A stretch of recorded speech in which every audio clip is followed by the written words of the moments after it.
Tuve Agni vishve amritaso adruhach asa devaha vir adantya hutan tvaya martasa suadanta asotim tuvam garbho virudham. Agni Shuchich. O fire, all the gods, the immortals, unhurtful to man. All the gods, the immortals, unhurtful to man, eat in thee, and by thy mouth the offering cast before them. By thee, mortal man, taste of the libation, pure art thou born, O child of the growth of the earth.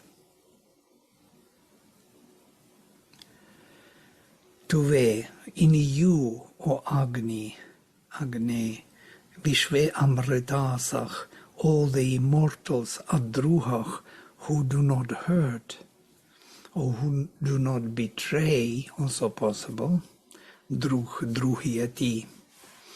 Hurting and betraying are closely related.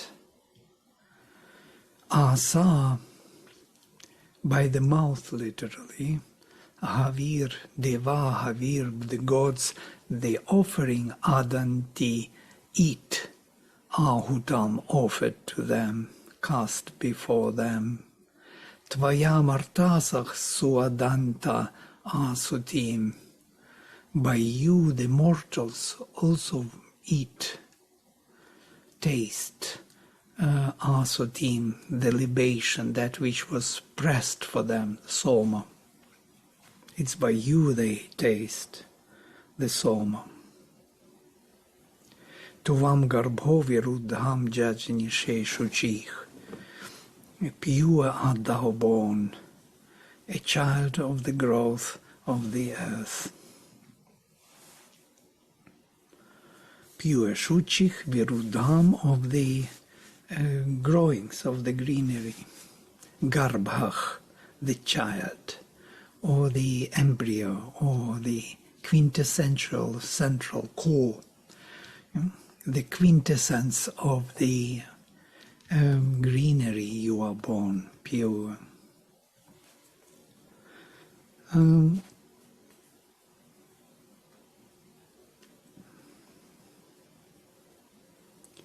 O Agni, all immortals who do not betray partake of the offered offering by your mouth. By you the mortals perfectly partake the distilled delight of soma. You are born pure, as the embryo or the core of plants. Now when we say plants and the growings, we also imply the delights of existence here in manifestation, yeah? All the partaking of the joy of living here. So he is the central core of that enjoyment living in the body. This vision will be going through many times, that he is the one who is the central core for all the enjoyments here. It's because of him in these enjoyments are possible. And what is interesting that it is by him, by you, that mortals also taste the soma. So by this flame, by the divine will, by the flame of aspiration, we enjoy the delight of existence. This is a true enjoyment, or true soma, delight, yeah, of immortality. It's very close to that when you are in a pure state of your heart and mind, and you partake of some enjoyment, of earthly enjoyment, but you distill from it some subtlety of enjoyment, which is much different from what we know as egoistic enjoyment. Yeah? there is a kind of heaven and earth between two enjoyments of the pure soma, or pure delight, the divine delight within the manifestation, which only soul or pure aspiration towards the truth may enjoy, and that other type of enjoyment, which is egoistic. Those who felt the difference, they know what I'm talking about. It's not the same enjoyment at all.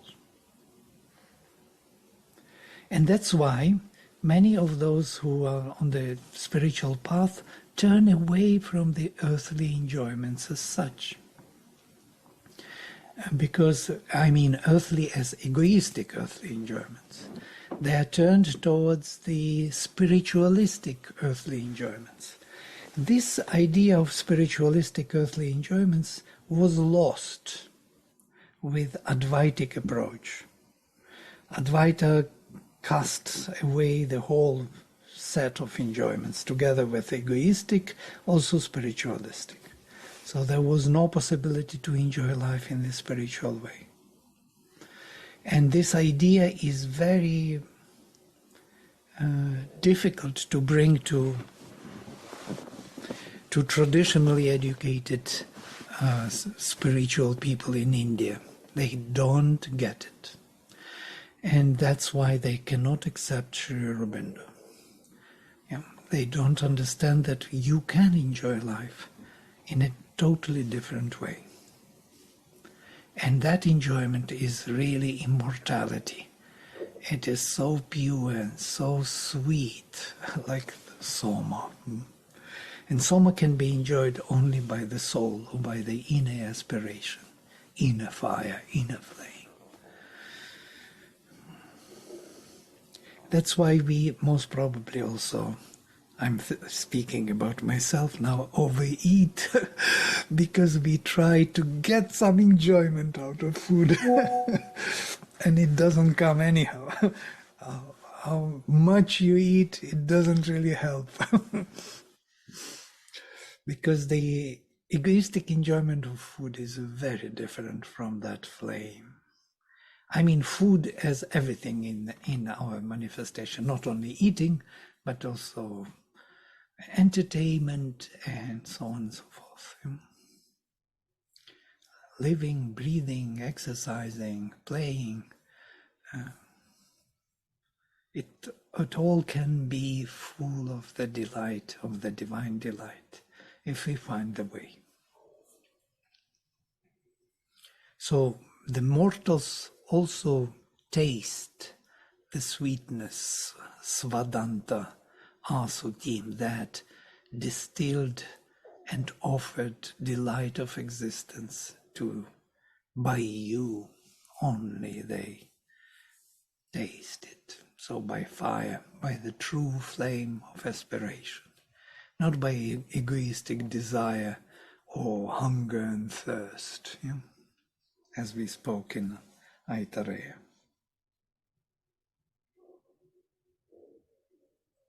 And the immortals, all the immortals, cannot hurt.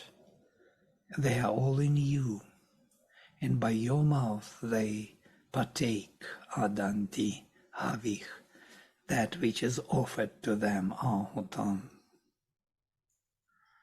The gods enjoy the creation, and the mortals also enjoy the creation by fire. This is the message. By the true aspiration in us, by the flame of the divine will rising higher and higher. The other day I was discussing this topic with someone, and we arrived at this mother's definition that only by progress, the true joy is in a constant progress. What does it really mean? Constant progress and true joy. That is that soma. When we make a move forward, when we grow every day, we do something more than we could do before, that brings really true joy. And there is no other true joy. That means that we took something and offered to the divine, and it was taken and it was transformed into higher properties. So we acquire greater and greater capacity.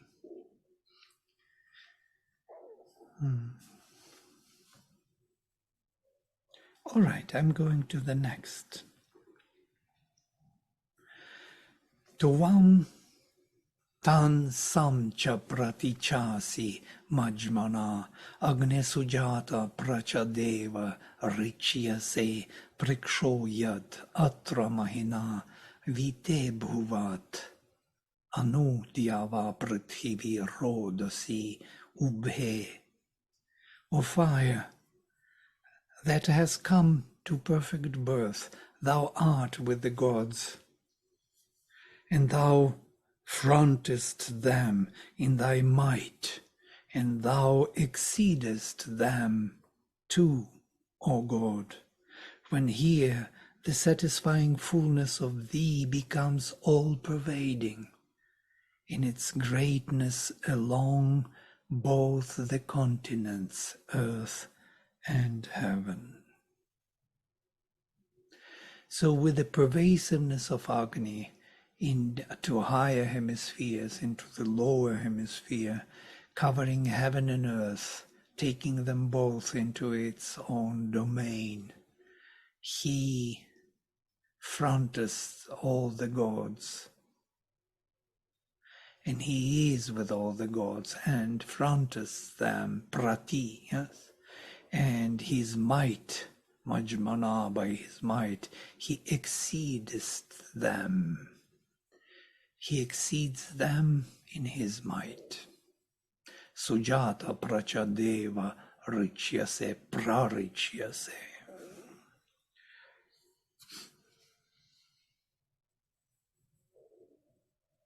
When here, interesting word, yeah? The satisfying fullness of thee becomes all-pervading. When in this embodied state, we acquire the higher and the lower hemisphere, and Agni is present on all the levels, then he exceeds the gods, surpasses all.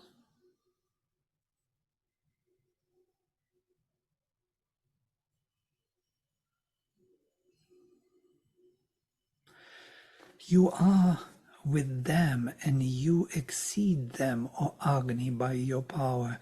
O Agni, being perfectly born, you surpass all, O God. When your mixture of spirit and matter, Prikshach, gets all-pervading by its power,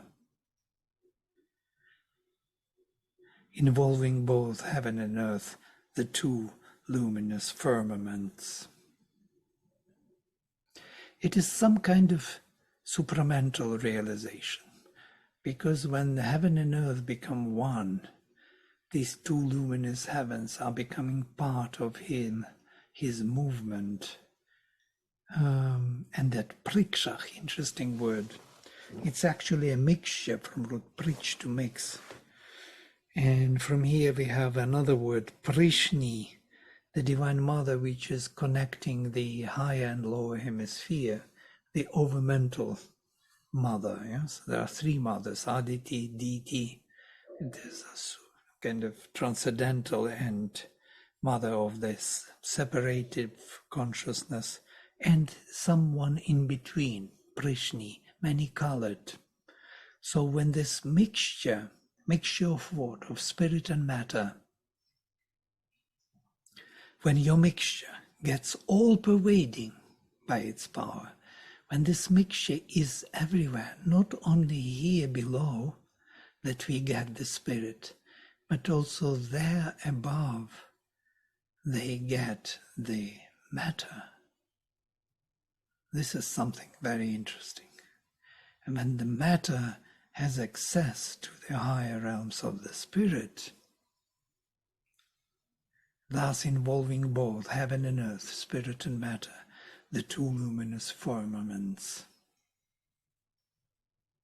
then, being perfectly born, you surpass all, O God.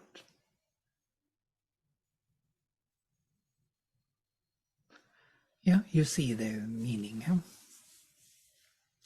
We never thought that mixture is actually implies not only spirit from above entering the matter, but matter from below entering the spirit. So to say, the mixture implies that both are present there. By the way, on the supramental plane, this is the case.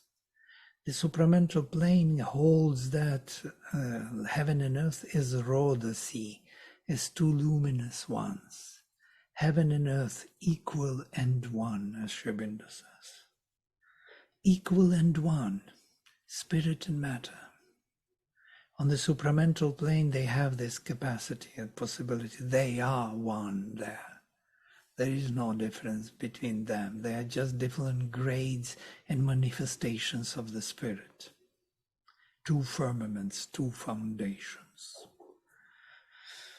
So he has to embrace them through his priksha, through his admixture of spirit into matter and matter into spirit. And then the last one. Ye stotribhyo go agram ashvapesha sam agnerati mupasrajanti surayah asmancha tancha prahineshi vasya abrihad vadema vidathe suvirah. This abrihad vadema vidathe suvirah is the refrain of Gritsamada Rishi. We are in the second mandala, which belongs to Gritsamada, and it is his refrain. He is always using this at the end as a signature that it is him composing the hymn. When to those who chant the interesting, the direct object he makes, not to the who chant thee, Sri Aurobindo says. The luminous wise ones set free thy gift. Upasrejanti ratim gift. Upasrejanti release, surayah, the luminous wise ones. The wealth in whose front the ray cow walks, and its form is the horse. The wealth, that is the gift. The wealth in whose front the ray cow walks, and its form is the horse. This is one's phrase he comments several times in the Secret of the Veda. Go agram ashva peshasam. So with the cow, so the peshasam, the wealth or the luminous kind of gift, or gift is rati, is the what do you call it? Gift, yeah. Decoration also, yeah. They look full of germs and gold decoration with the horse. So this is the decoration of the horse where the cow is in front. Go agram, literally, with the cow in front, the decoration of the horse.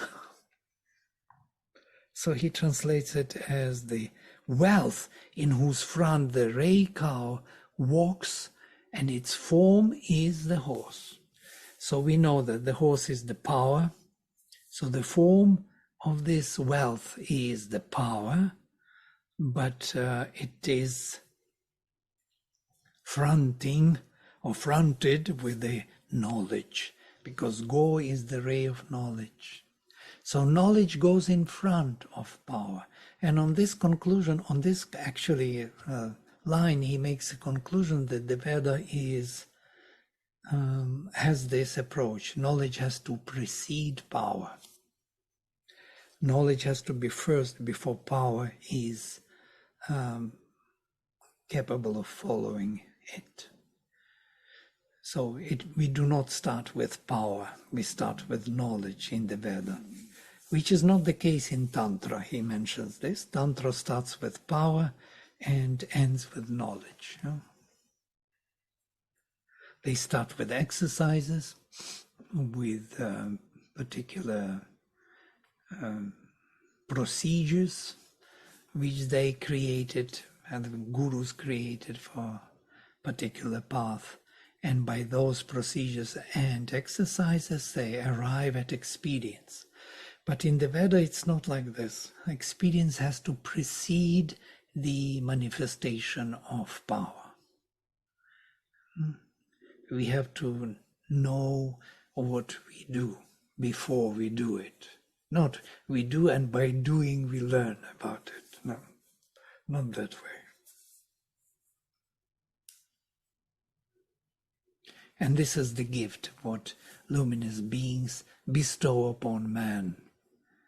And us and them lead forward. Lead forward us and them to the greater good, Vasiyach. Vasiyach is more luminous, more powerful, riches, greater riches. Leadeth them to a world of greater riches. Rutvas is to shine, to dwell, to wear. Vasiyach is a comparative adjective, to a greater riches. And the final, strong with the strength of the heroes, may we voice the vast in the coming of knowledge.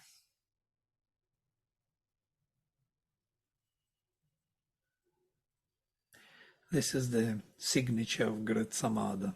Strong with the strength of the heroes, may we voice the vast in the coming of knowledge. You don't have such a poetry or diction anywhere. Nobody thinks that way anymore. May we voice the vast in the coming of knowledge. All right, I will stop here. So we finished the whole hymn. If you have any questions, observations, we can go also through the whole hymn, but it's long, it's 16 longish verses, sutras, so I do not know whether it will be suktas. Okay, you have to say something, please do. If not, I will go through the hymn. Anyhow. Can I ask a question? Yes. In verse number 13, where we talked about the Adityas, Yes. The sons of the indivisible mother, Yes. you said the sons were the Adityas? Yes. And they are the faculties of the Divine Mother. So my question is that, do these correspond to the 12 qualities of the Mother? Right. I think they are more like the 12 powers, or let us say not 12 powers, but 7 powers of the Mother. So it is Maheshwari is one of her powers, Mahakali is another power, Mahalakshmi, Ananda is another. These are the Adityas, Bhaga. In the Veda, they don't speak about them as Mahashaktis. They speak about Adityas, yes, as the faculties of Aditya, of the Divine Mother. And they give them names of the gods, Varuna, Mitra, Yaman, Bhaga, Amsha, Daksha, Amsha, and Surya. So these are the 7 luminous godheads, one of which is the purity and vastness of the divine being, Varuna, which fits very well with what we know as Maheshwari. She is exactly this, purity and vastness.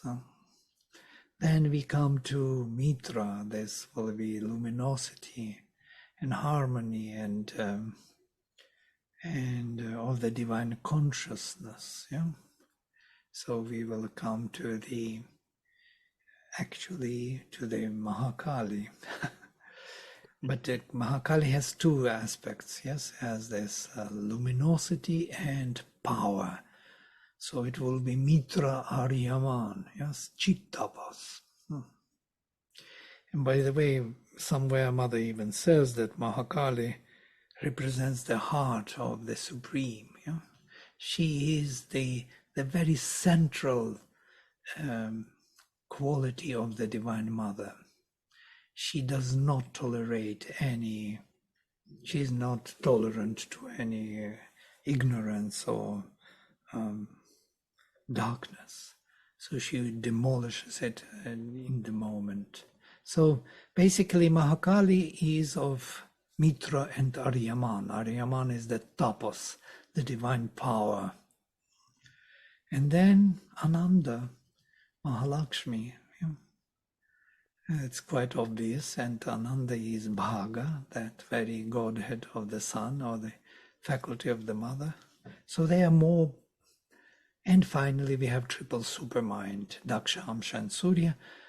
Together, these three Godheads represent the action of Mahasaraswati, which is working out all the details.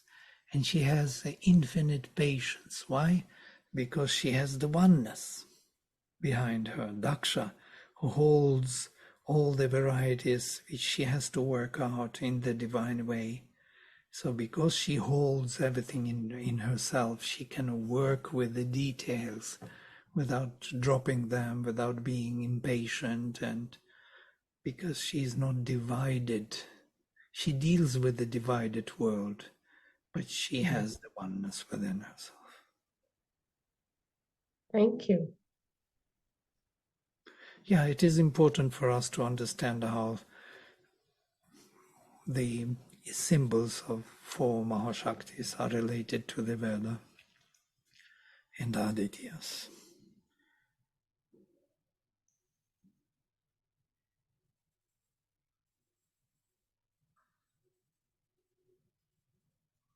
We are talking about the same world in different languages.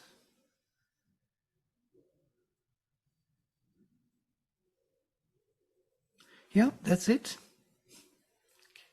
There was something written. Verse 14. What is the difference between Adantya and Su? Adantya. Okay. Svadanta. Svadante. Yeah, see.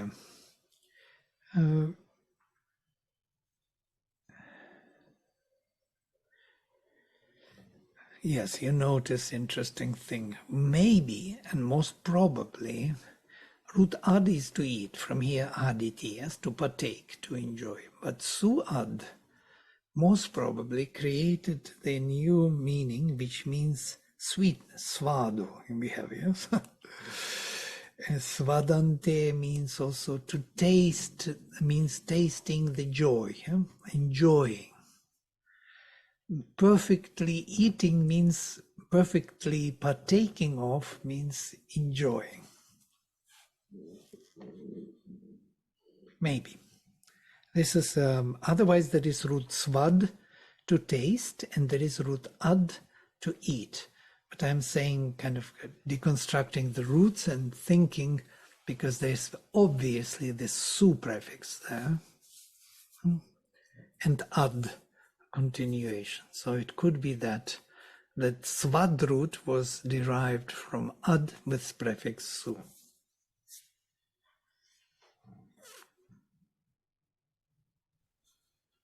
No more questions? Vladimir, may I ask you a question? Yes, I'm waiting. Could you please in the hymn number 15, could you please explain the mixture once more? Yes, mixture is between the lower hemisphere and the higher. It's in between, it's what Sri Aurobindo calls overmind. Yeah? Overmind, which is already above Sahasrara, as it were, above that our, in this chakra, there are 3 more chakras, as Mother explains. There is the plane of intuitive knowledge, intuition, which is first Indra's realm, yeah? That is the 10th chakra or 10th ray which Navagvarish is acquired. And starting from Indra, there is Vishnu and there is Savitar, 3 layers, 3 rojanas, 3 luminous realms above our system. And they are called the levels of Prishni mother. That is 3 mothers, and one of them is Prishni. She kind of operates on the level of the overmind Maya. There are chapters in the Life Divine, if you want to read about this Maya. Maya comes from there. It's another name for Prishni mother is Maya. She manifests and creates all the forms in the manifestation, yes? From the light of the Supreme. So from the supramental light meeting the darkness, the Divine Mother manifests or spells out all the divine properties in time and space. It is the place where time and space takes place. In the supermind, there is no time and space yet. They are compressed into the luminosity of being.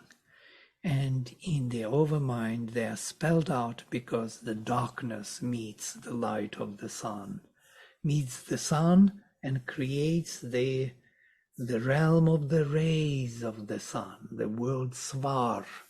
In the Veda, we call it Svar. Trirochanas, and in Sri Aurobindo's terminology, overmind. The first meeting of the truth with the darkness. On that crossing truth and darkness, there is this Prishni mixture of darkness and light. So this mixture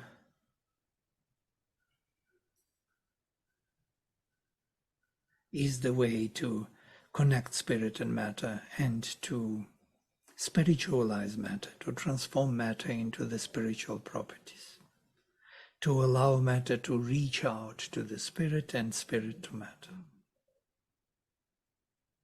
Thank you.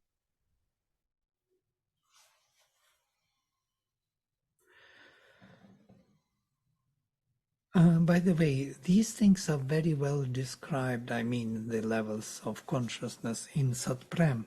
You will not find anywhere so well described.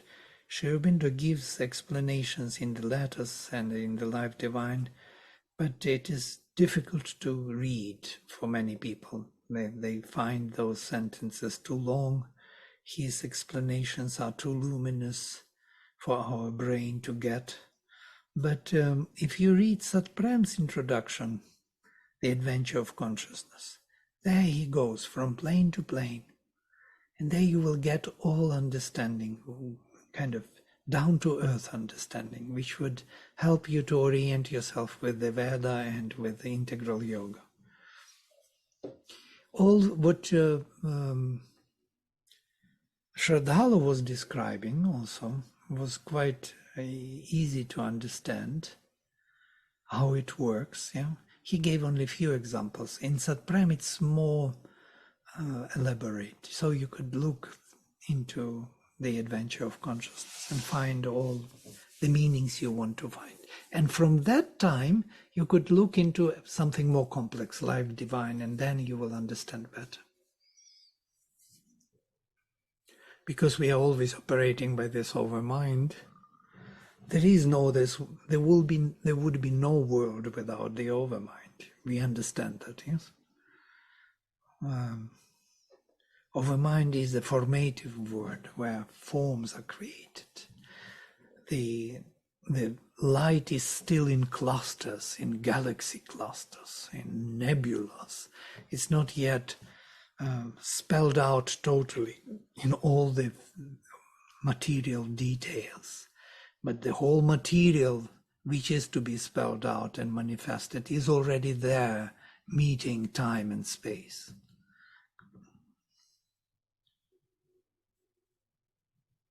There is a beautiful hymn which describes this. It is in Mandala 5, 29, how the darkness meets the sun and how they create this Swar world.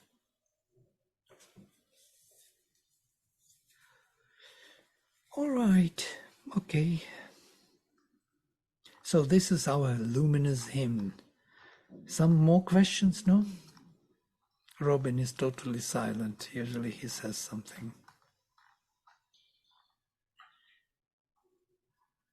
I just want to ask something, or maybe something I just observed.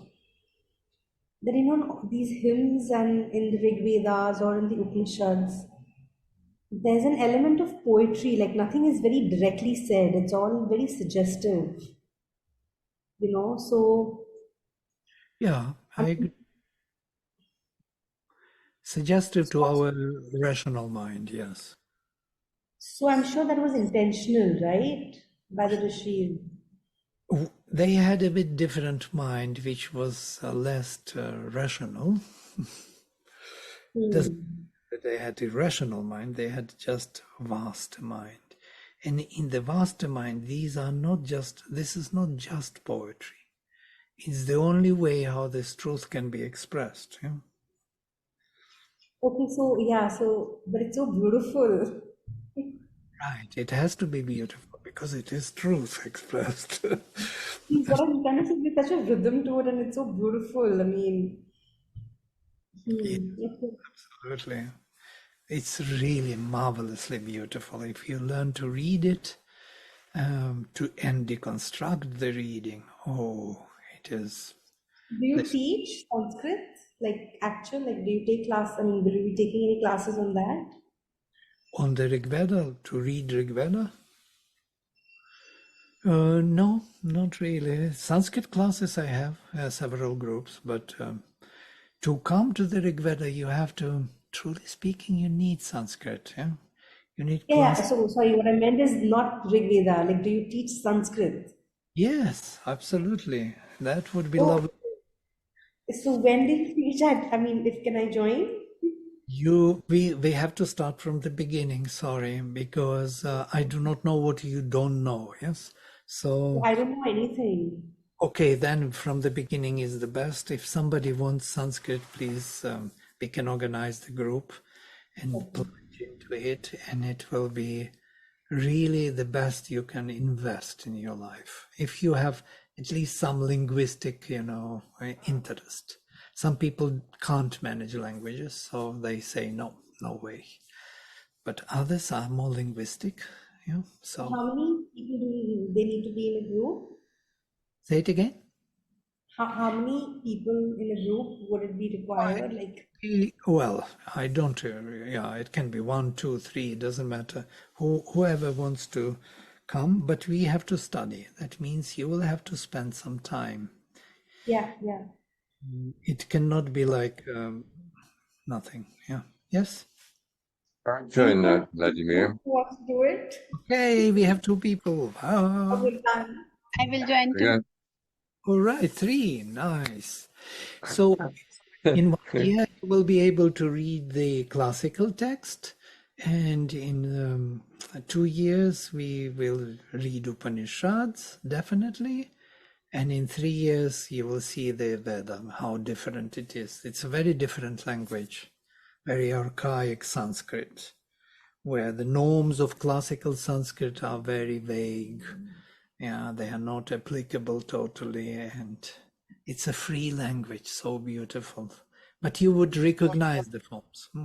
Yeah, and look, the reason I am interested is because I have been doing Hymns to the Mystic Fire with you for I think, quite some time, and I just realized that I don't know Sanskrit means I can read it, but not like I don't know it, and why not? Why not go into the language aspect, right? I mean, so I just asked.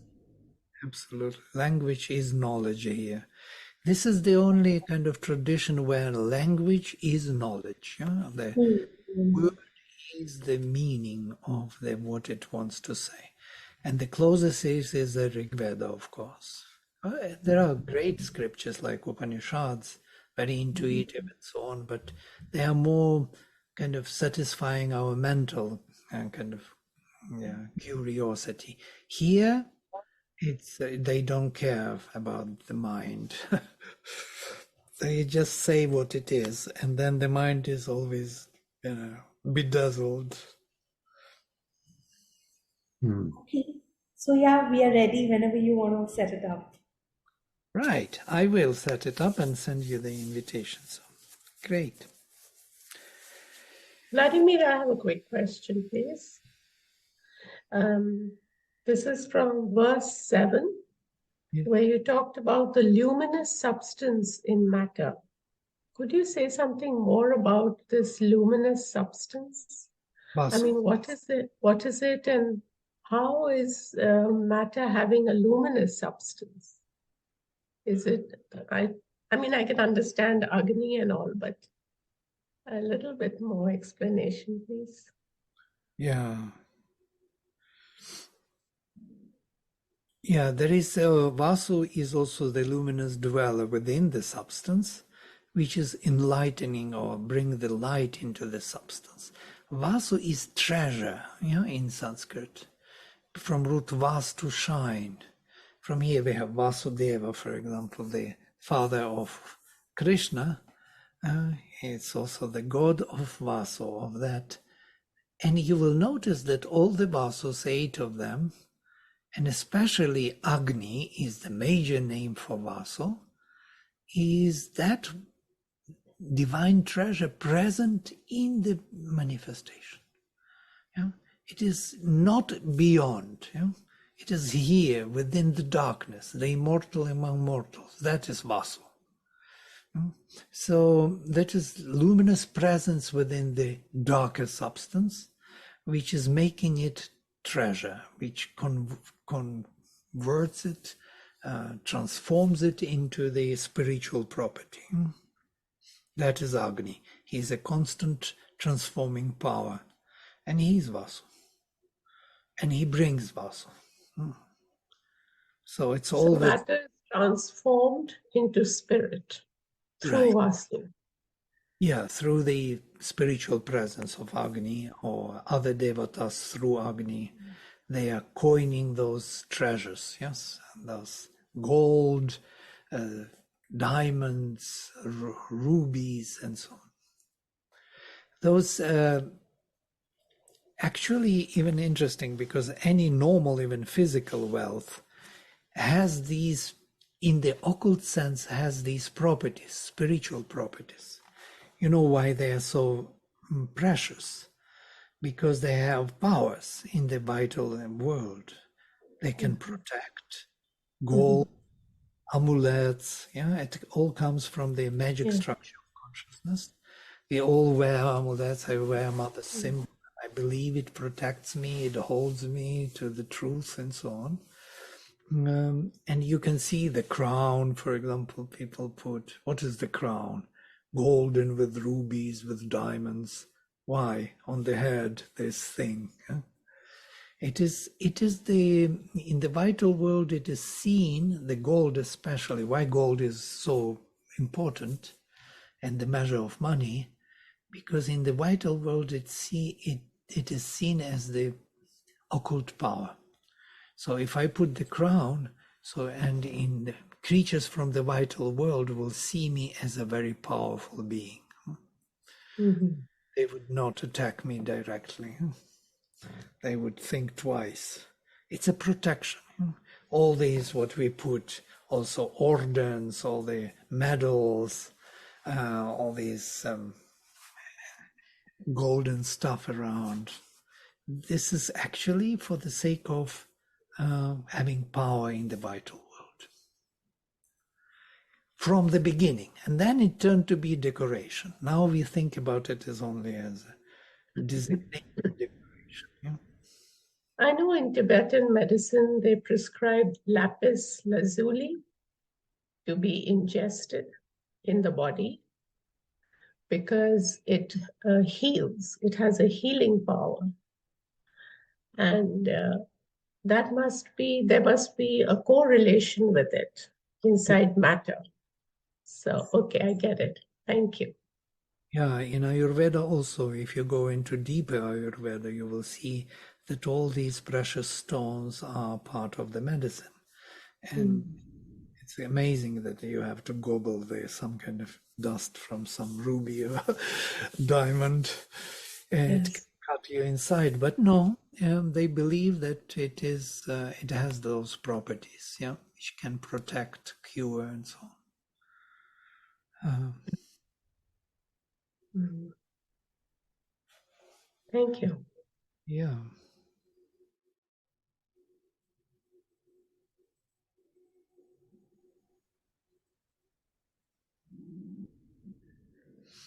Okay, but then basically this is it for today. So next time we will take next hymn, number 2.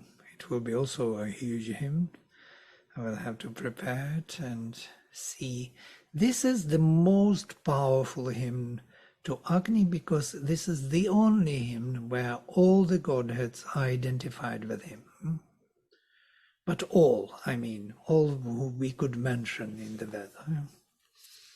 If you want to learn about the godheads, you come to this hymn and you start reading and thinking. And that's why it took us so long to go through it, because we stopped at every verse and tried to understand who is Brahmaspati, Brahmanaspati, Varuna, Mitra, and so on. Aryama, Bhaga, Amsha. Everyone is mentioned here, Aditi. Who are not mentioned are the Dasyus, the Vritras, all those, Dasa, Vrika, Shushna, Pipru, Vala, Panis, all those elements or the personalities of darkness. Diti is not mentioned. Aditi is mentioned. Diti is not mentioned. They are not part of Agni. Agni is not their part yet. He will be when he will take them in.